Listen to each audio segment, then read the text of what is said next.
కూటమి ప్రభుత్వం సుపరిపాలనలో ఏడాది విజయవంతంగా ముగించుకొని మరింత మునుముందుకు వెళుతున్నటువంటి తరుణంలో దీపకాంతులు ప్రజ్వలింపచేసుకొని మంగళప్రదంగా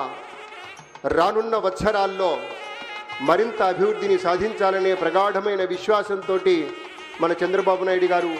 మన పవన్ కళ్యాణ్ గారు, అలాగే మన బీజేపీ రాష్ట్ర శాఖ అధ్యక్షురాలు గౌరవనీయురాలు పురంధరేశ్వరి గారు అందరూ కలిసి దీపారాధన గావించారు.